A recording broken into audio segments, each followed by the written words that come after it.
12:10 один из самых известных раввинов нашего времени, Маниса Фридман, в прямом эфире отвечает на вопросы наших слушателей.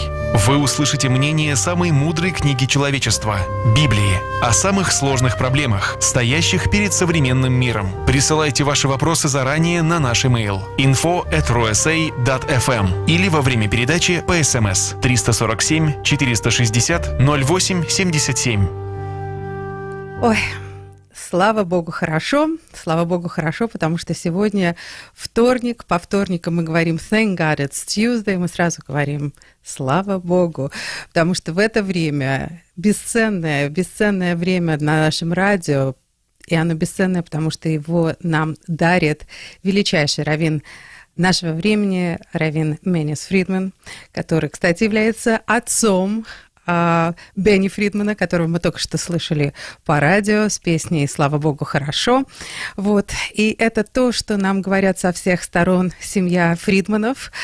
Так что, не теряя времени, давайте услышим о том, что на самом деле хорошо, или как можно сделать хорошо, или как можно увидеть хорошо. Вот все это мы узнаем сегодня по вторникам в это время.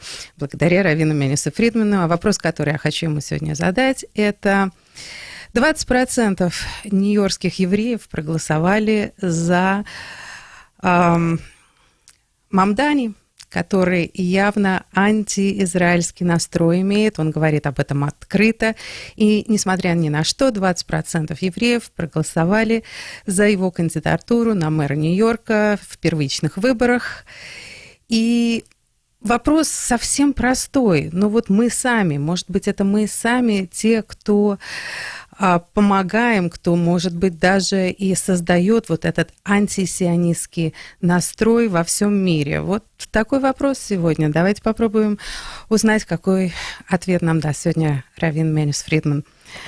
Rabbi Manis Friedman, hello, thank God it's Tuesday.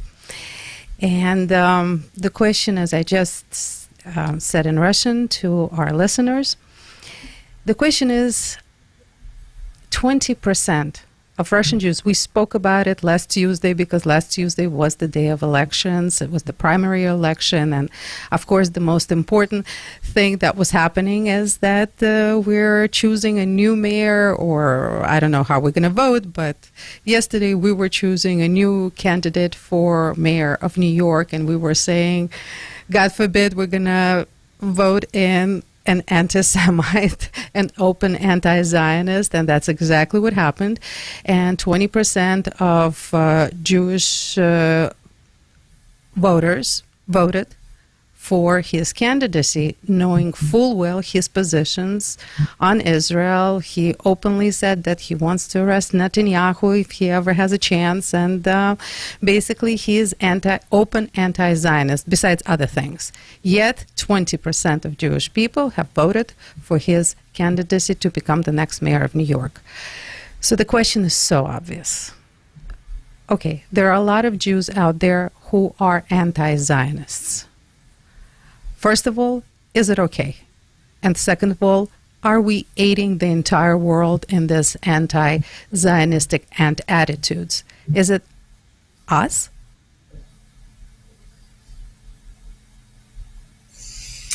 Well, the comedian who says,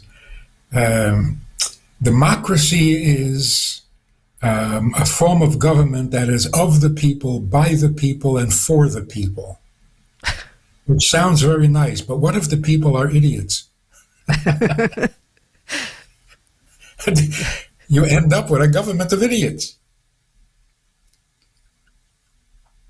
I don't think the question is, why do Jews vote for anti-Israel candidates? Why do they vote for anti-American candidates? Mamdani is not just a problem for Jews. He's going to destroy the city. That doesn't bother you either? Me personally, it bothers big time, but it doesn't seem to face other people. Yeah, so even if you're not pro-Zionist, what do you want to see this city go down the tubes? So it's just insane, just insane. What happened is like this. The only thing we know for sure is that Cuomo is not going to be the mayor. That's all we know for sure. What else is going to happen remains to be seen. But Como is out. That's the only thing that changed. Well, he doesn't think so. Now he's doing everything to ruin it even more. He still wants to be on the ticket. Now he wants to break up all the votes that could possibly re-elect Mayor Adams, which would not be the worst thing in the world at all. It would be actually, he is pretty good for the city. He's pretty good for the Jewish community. So, yeah. But our chances are being broken up by Sliva and by Cuomo, and they still think they can do it. And unfortunately, that's lessening the chances for the rest of us. But of course, we don't want to have a political conversation today. Yeah. I don't know. Like Trump said, if he becomes mayor, we're going to have a lot of fun with him.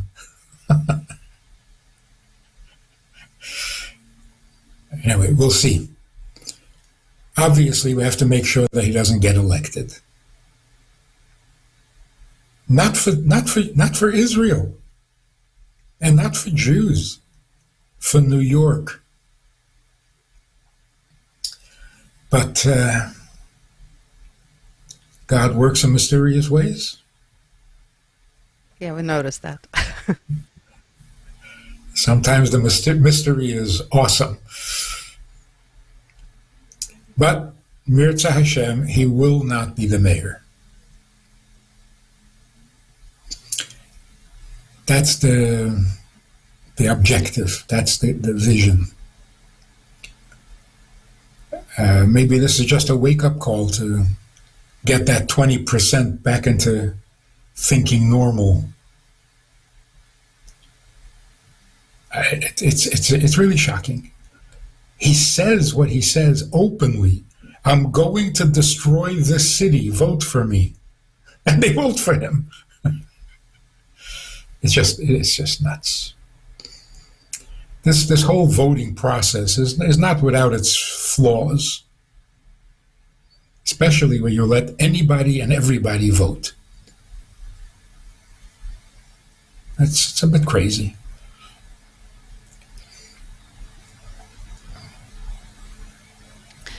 Rabbi Friedman, but I just want to ask, so there are a lot of Jewish people who are anti-Zionist, openly anti-Zionist, because, and a lot of these people are, again, with an explanation, and hopefully we'll get that explanation now, and a lot of religious people are anti-Zionists. Actually, that's where the majority of anti-Zionists come from. Even though there is an explanation, and we hope to get this explanation from you right now, still, is that a good position to take? Is this a position that's, everything gets misconstrued this day and age. Everything is confusing. So the message that is being sent is confusing. And how can we expect the rest of the world to be pro-Israel when the confusion is why are some of our own people are anti-Zionists? Yes, it is confusing. And despite that confusion, the majority of the world is pro-Israel. And they wonder, what is it with the Jews? What is wrong with them? Now, pro-Zionist or anti-Zionist is purely a philosophical issue. No Jew is anti-Jew, except the crazies. So how can someone be pro-Jew and yet anti-Zionist? Because Zionism is just a philosophy. You can be against a philosophy without hating the people. So whether the state of Israel is a Zionist state or just a Jewish state, that's the issue.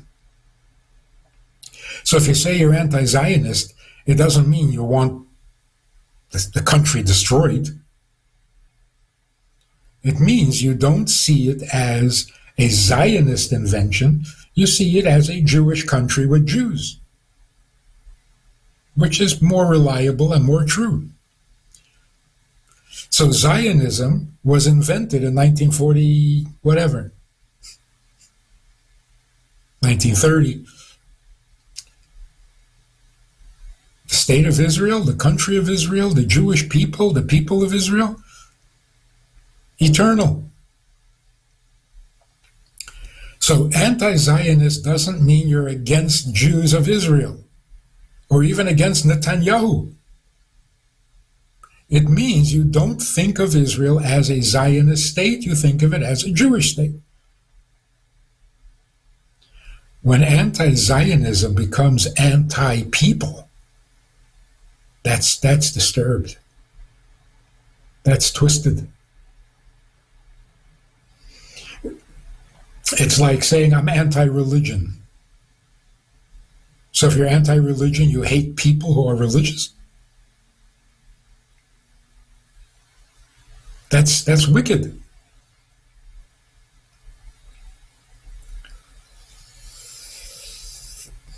So Zionism, for all practical purposes, the original Zionist philosophy is gone. It's gone. Jews in Israel think of themselves as Jews, certainly after October 7th. So it's a non-issue. Today, if you say you're anti-Zion, it means you're anti the country of Jews. Who's anti who? Besides vicious, hateful people, who's anti-Israel?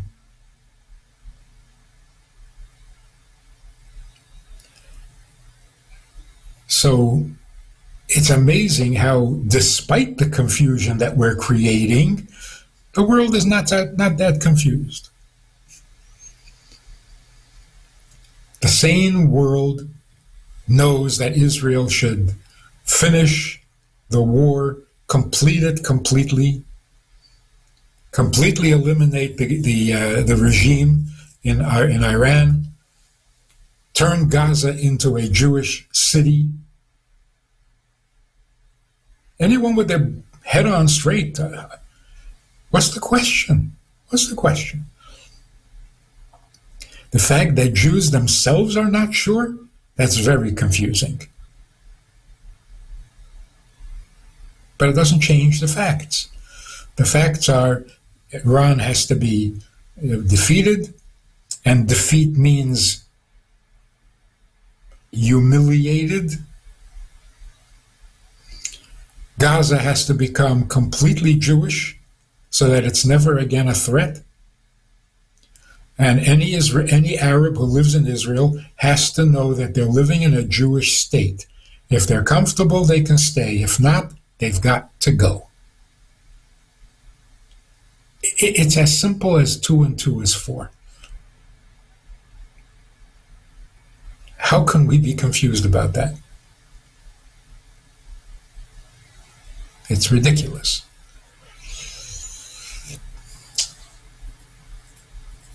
There's no room for confusion.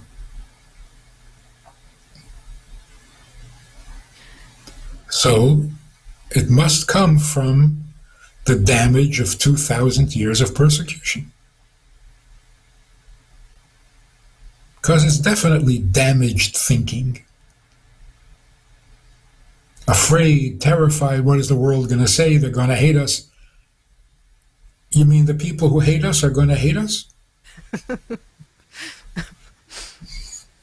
It's very sad, very sad. But the end is going to be fantastically good. And many people are going to have to hide their faces in shame because how could you have been so wrong?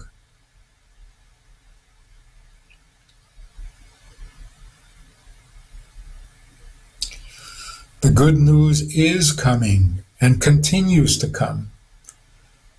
And people are stuck. Two-state solution. Somebody actually mentioned two-state solution in recent times? Where have you been living? What, do you know nothing? There is no two-state solution. There never was. There never was. It's really sad. We're supposed to be the smart people in the world. Rabbi Friedman, I think the biggest problem is this confusion business. It's like, when is this confusion going to end? People are not educated enough, not knowledgeable enough, because I really doubt that 20% of the Jewish people who voted for Mamdani know that he sponsored a bill. He sponsored a bill to fine any Jewish organization up to $1 million if they in any way support or give aid to Samaria and Judea. I'm sure people don't know that. Yet they vote. And what they vote? Why? And what do they hope for? I mean, weren't people, we are now living in the age of information, and yet not everybody is using not everybody is using it. And it's all available, it's all out there. It's so easy to become educated. But it's still not happening. So again, even if people don't know that, listen to what he's saying, and you're sure you don't want him as a mayor. It's not the hidden stuff, it's the revealed stuff. There's no secret. And you still vote for him? It's like a childish fantasy. He's going to give everything for free. Everything will be free. You'll be able to get whatever you want. Are you serious? And you vote for this? Peter Pan? Well, everything free, everything bartered, that's Mashiach. So we kind of all want that. Why are we expecting Mamdani to deliver it? Yeah. It's not that that those who voted were uninformed. They're unintelligent. The man says, vote for me, I will destroy the city. And they vote for him.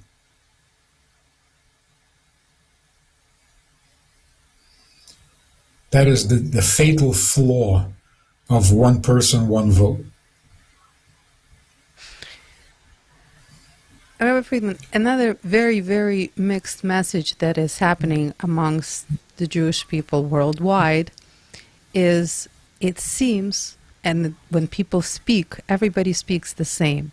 We all want unity. Everybody. All of a sudden, especially with the latest events, with the spike in anti-Semitism, everything that happened post-October 7th, everybody wants to come together. So the will is there. Why are we missing the mark? Why, if we want to, we can't all get on the same page? The desire is there. What's stopping us? I don't know. The question is, what's stopping us, or who is stopping us? I don't know. But somebody is determined to prevent it from happening. But it will happen. It will happen. And it may have to come from the non-Jewish world.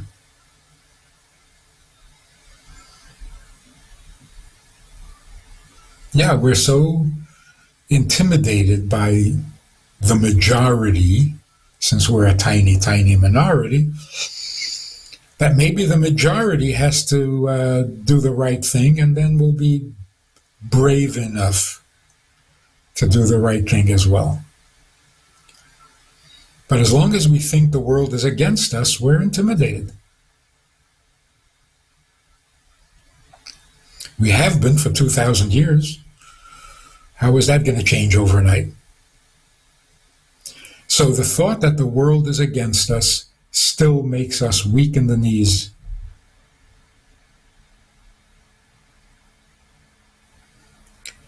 And with the world sounding so anti-Israel, Israel is weak in the knees. Despite all the heroics, when it comes down to the final decision, they buckle.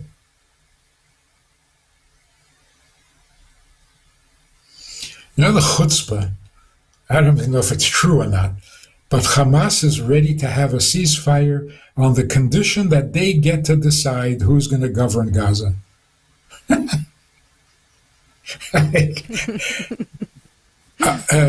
You're making conditions?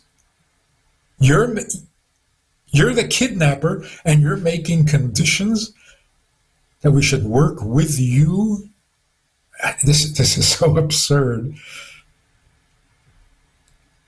See, when we're not winning, if they still have the chutzpah to say, we'll call the shots, you haven't won. There is no victory in the military history of the world. There is no victory without humiliation. If they're not humiliated, then they're not defeated. If they're not defeated, then the war has not ended. This has been the mistake all the years. Every war in Israel is just a continuation, because we've never humiliated the countries we're fighting against. Egypt was never humiliated. They think they won the war. Even in 1967, they think they won the war. So we're too gentle, we're too soft, we're too weak to truly humiliate our enemy. And that's not a compliment. Iran has to be thoroughly defeated by humiliation, not by killing everybody in town, but by total humiliation where they beg for a ceasefire, not they make conditions. In other words, surrender.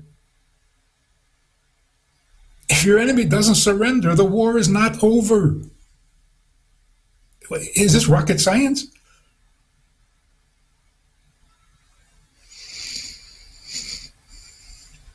It will happen, even if it has to happen despite us.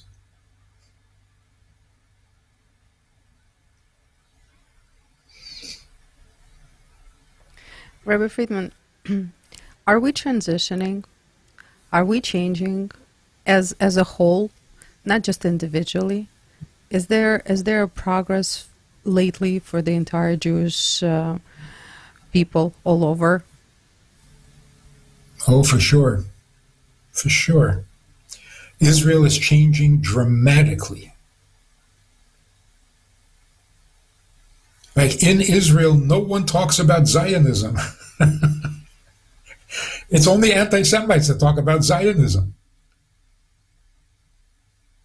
In Israel, the talk is only godliness, Judaism, miracles. It has become a totally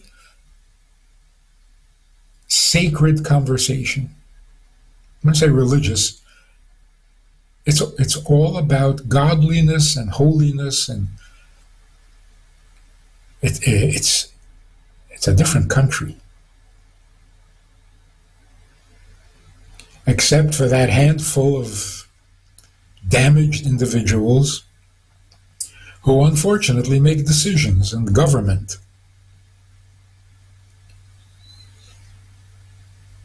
But the people will win, and I think I mentioned this that 3 years ago,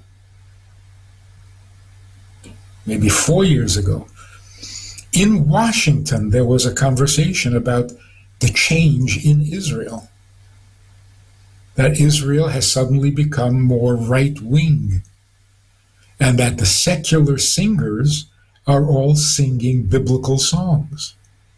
They noticed it in Washington. That was 4 years ago.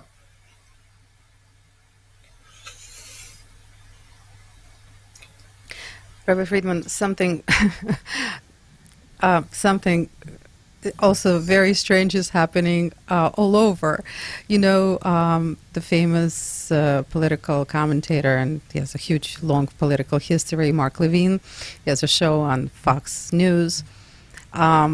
He's Jewish, obviously, but he's always been, you know, a Jew who knows politics. And a few days ago, during his show, he puts on a prayer from a synagogue where Netanyahu was present, obviously. And it was a beautiful prayer. It was really, really heartfelt. And what I paid attention to is how his entire persona changed when he put that clip on. First of all, this is new. This is new to put during primetime news programming, prayers, and not for a political reason. Realistically, you could see his soul. When he listened to it, his eyes were rolling. He just changed right there in front of our eyes. So this never happened. We never had, you know, such heartfelt things regarding Judaism on primetime Fox News programming. It just never happened. Things are definitely moving in some sort of directions. Things are unfolding, and if you listen to the news, every rabbi out there saying prophecies are coming to life like in front of our eyes. But at the same time, it's very, very strange to see that happening, and yet we're still dealing with the same things. What's true, what's not true? Is global warming true? Should we vaccinate our children?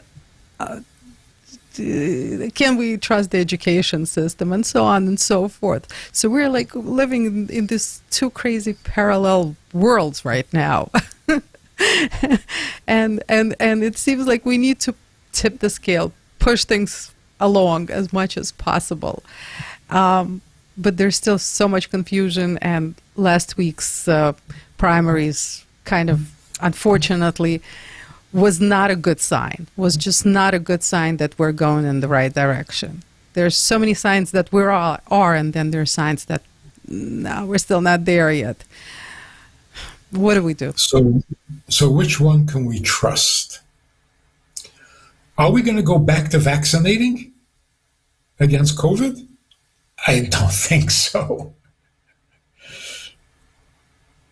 Are we going to go back to being Jewish and serving God? Inevitably, yes. So the competition is not very impressive anymore. These are your choices? It's a pretty simple choice. Are you going to go with Judaism or you go with Mamdani? Come on. Duh, what should I do? Is that the choice these days? That's pretty much what it comes down to. Yeah. The evil is losing rapidly. And the more they scream and the more the worse they make it. Because they're making fools of themselves. But definitely godliness is replacing secularism. There's no attraction anymore to secularism.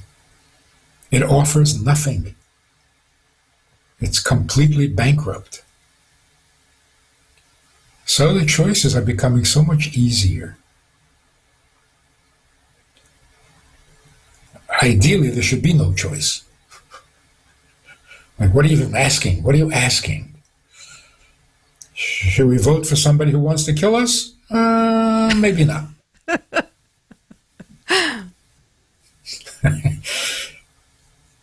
Yeah. It is like standing with one foot in truth and one foot in falsehood. Just move one foot.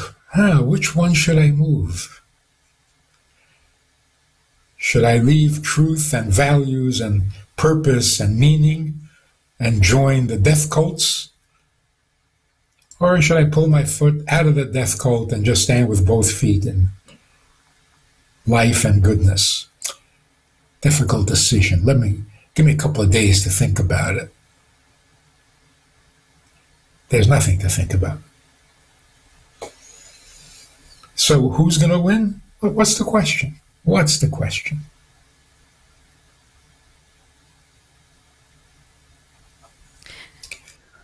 So communism failed, democracy is failing, secularism is failing, higher education is failing, science is a disaster, medicine is a disaster. What's left? Go back to vaccinating. Come on.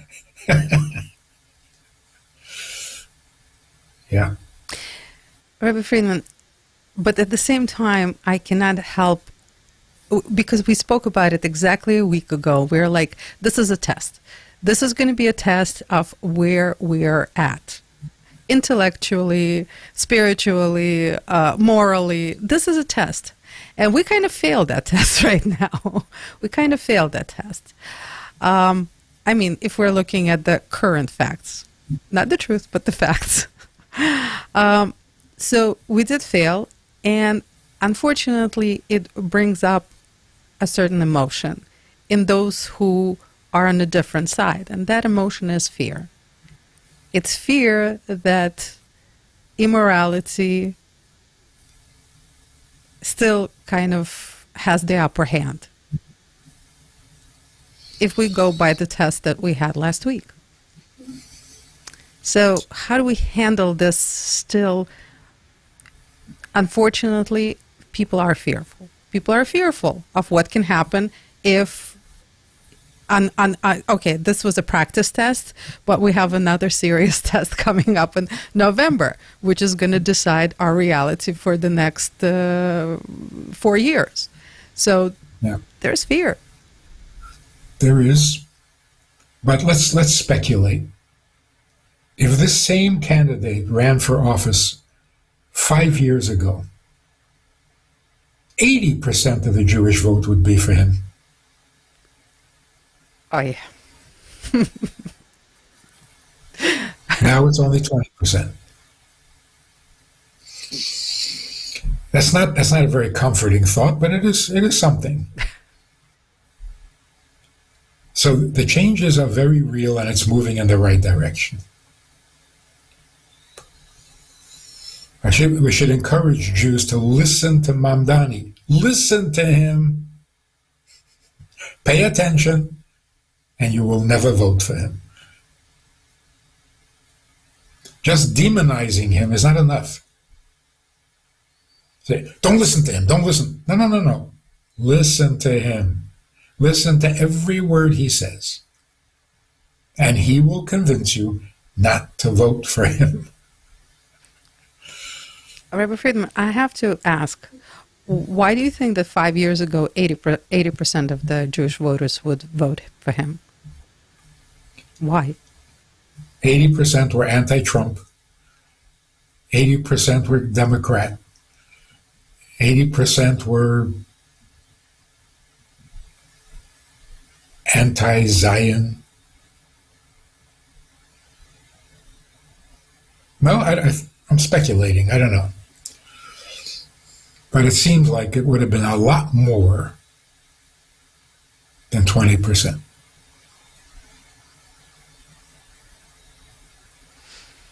I mean, we were shocked when so many Jews refused to vote for Trump.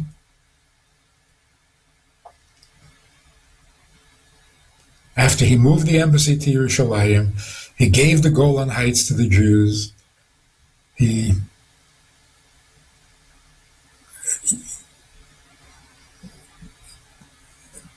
It's an irrational drive that, again, it comes from the damage of 2,000 years of persecution, that you're so desperate to appeal to the goodness or to the friendship of people who hate your guts, and you keep begging and begging and begging like pathetic. Yeah, but it's become so much better. Am Yisrael Chai. Did any Jews ever sing that in the streets before? Other than religious Jews? So there's a lot to be hopeful for. And being hopeful itself is hopeful.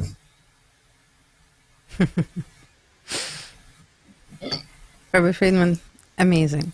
Thank you so much. Again, so much wisdom from you and optimism, and because this is what it's needed. On one hand, we see the light. On the other hand, we still see a big blob of darkness, and it's and the more we see the light, the more apparent the darkness is, and the more upsetting it becomes. So it's just seeing it is very annoying at this point. And I don't even, I think annoying is really the word that applies. Yeah. So thank you. Thank you. Because it shouldn't be anymore. Yeah. It really shouldn't be anymore. After all that has happened, there should be no doubt anymore in anyone's mind. So it is very frustrating that people still don't get it.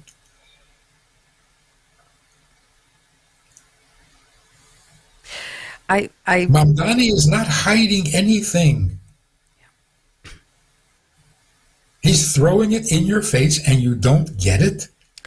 No one is hiding evil anymore. Nowhere. Yeah, that's right. I hate you. Vote for me. Okay. Oh, yeah. Yeah. Rabbi Fridman, I have to share. I got this very strange, all of a sudden, visual, just some rationale for myself that I started thinking about. And it doesn't seem like we're giving birth to Mashiach. It seems like we're giving birth to ourselves. It seems like Jewish people are kind of giving birth to ourselves. That's what it seems like. Because we have to come together. We have to come together and we have to become whole. And it seems like everything that is pushing us in that direction, it seems like it's happening. Not quick enough for most of us, but it seems like we are pushing ourselves. Strange visual. It's correct and true. The biggest part of Mashiach is that we become ready for Mashiach. So the big change is really in us.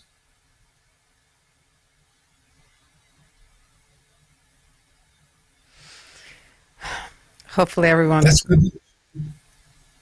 That's good news. Yeah, hopefully it's just the process gets sped up a lot. We need better traction.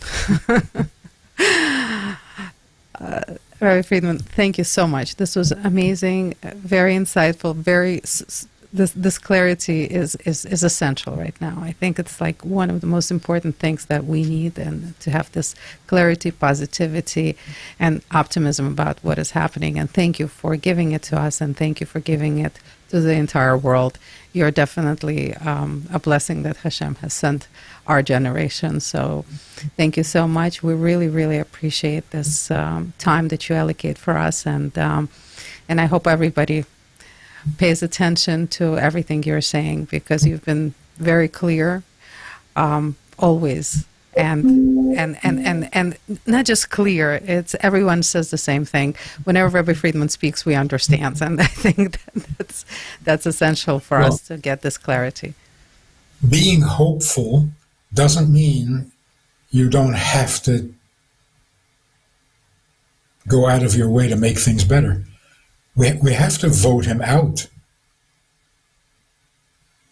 Of course, he's not going to win, and he's not going to... But that doesn't mean we can sit back and just watch. You gotta do what you gotta do. But do it with optimism, not with dread. Or fear. Mm-hmm.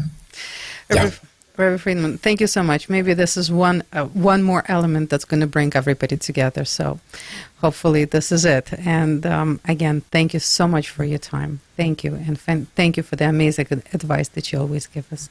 Really appreciate it. And hopefully till next week with more good news. Thank you. You know how the song ends? Хорошо? How it ends? Слава Богу. Давай горчики. Огурчики. Okay, right, so Alachaim at the end of everything, there's the Alachaim. Hopefully, it's very soon to come. Thank you so much. Bye-bye.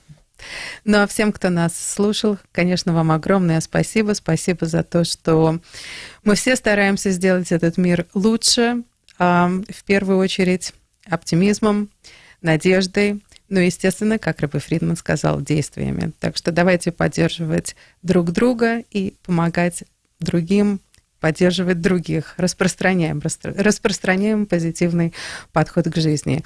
С этими словами я, Аня Пекерман, передача Thank God It's Tuesday. Прощаемся со всеми до следующей недели.